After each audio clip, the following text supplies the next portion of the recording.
Viewers, the video which you are about to see is available both in Hindi and English as well. You can find those links in the description. And now let's get started.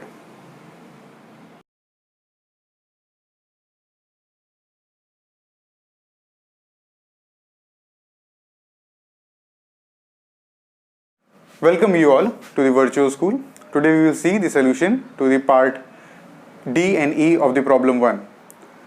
So here is the part D. Here we are given three variables, the n, I and s. N is initialized with 50, I is initialized with 5, s is initialized with 0. And then there is a while loop. Here I am assuming that you all are familiar with the while loop. If you are not, we will put up more videos regarding the same. All the looping techniques basically, we will explain it in the video and we will put it soon. For now, let's start with the solution. Okay. So first I will explain the entire program to you step by step, and then I will dry run the entire program and will explain you how to reach the solution. Okay. So here is the while loop. So in a loop, basically there is a start statement, there is a starting point and there is an ending point, and there are steps using which we reach from the start till the end. And for each repetition in a loop, we check a condition.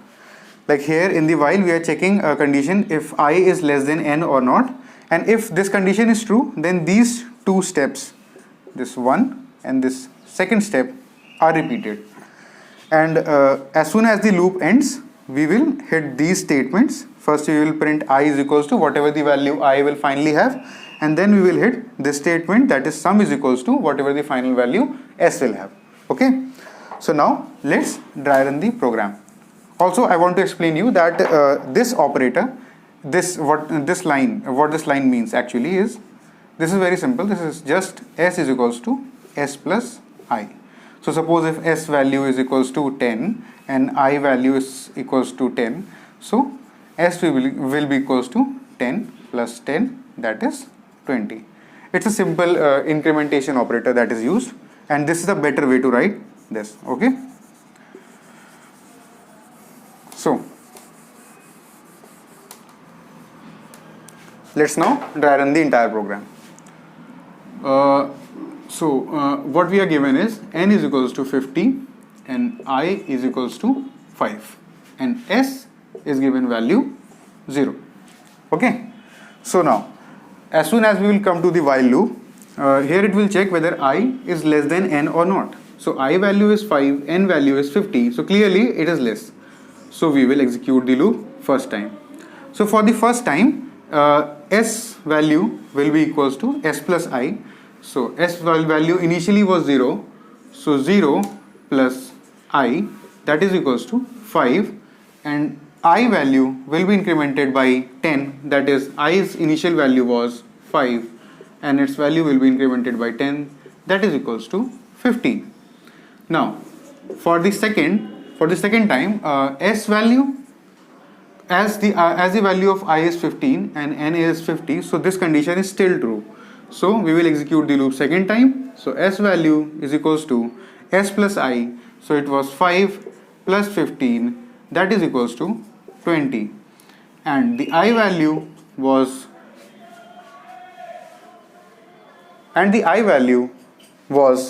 incremented by 10, so it has to be so the I value will become I plus 10, so 15 plus 10, that is equals to 25.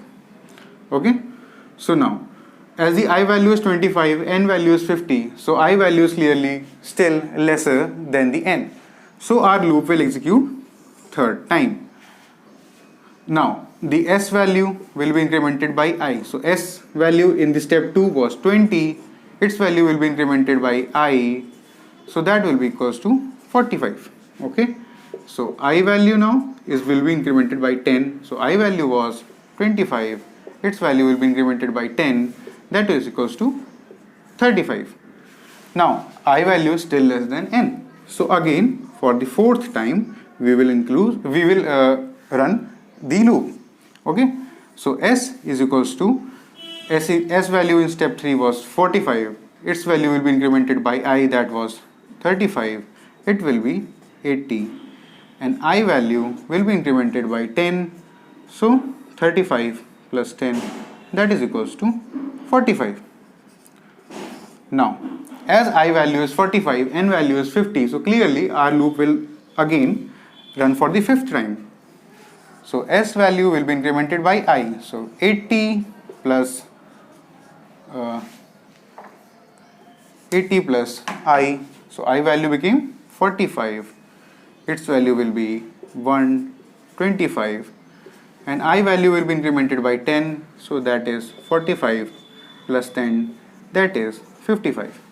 Now our I value has increased or is surpassed the N value. So the loop will end. So loop will break at this point.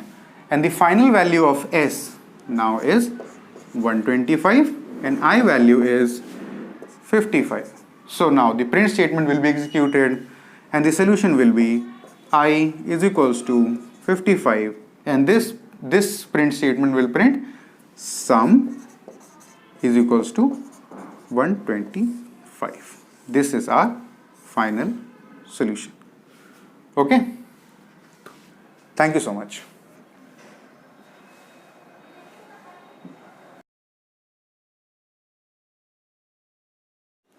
Welcome everyone. Now we will see part D of problem number 1.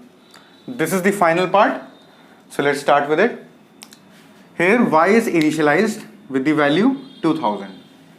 And before beginning this question, let me tell you, I will take this question in two ways. First, I will consider, because I think there is some printing mistake in the book. So first I will take the question of the book and I will consider that it is the actual question and there is no printing mistake, and I will give you the solution. For the second part, I will tell you where the printing mistake is and I will correct it, and then I will show what should be the output. Alright. Now first let's take the book question as it is and let's solve it. Okay. So y is initialized with value 2000 and now we hit the if statement and we check the I mod 4. I would like to tell you something about the mod operator. Mod operator basically provides us the remainder. Example, suppose if I write 3 mod 2, then it will give 1. Why? Because 1 times 2, now 1 is the remainder. This is what a modulus operator gives us. Alright. So, now coming back to the question.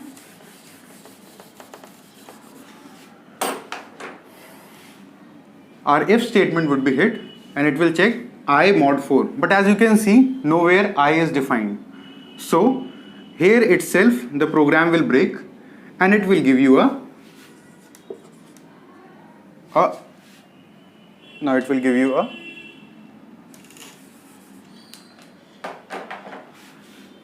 here itself the program will break and it will give you an error. An error would be that I is undefined. Alright.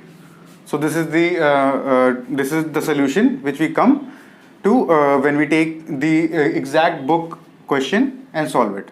Now, but I think that what they meant was they didn't mean to take I here, they meant to take y actually. So let's solve this question once again by taking y here. Alright. So if we take y here and we take and as soon as the if statement would be hit, it will take a mod of 2000 by 4. So it will give us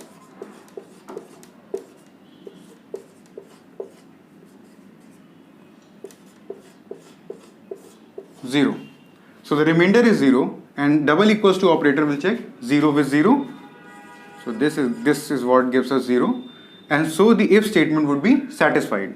As soon as the if statement is satisfied, we will print leap year. So the solution would be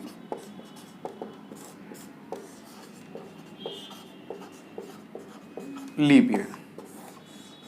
Alright.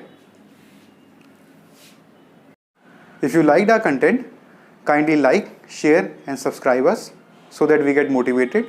and we can provide you more informative videos on the same subject.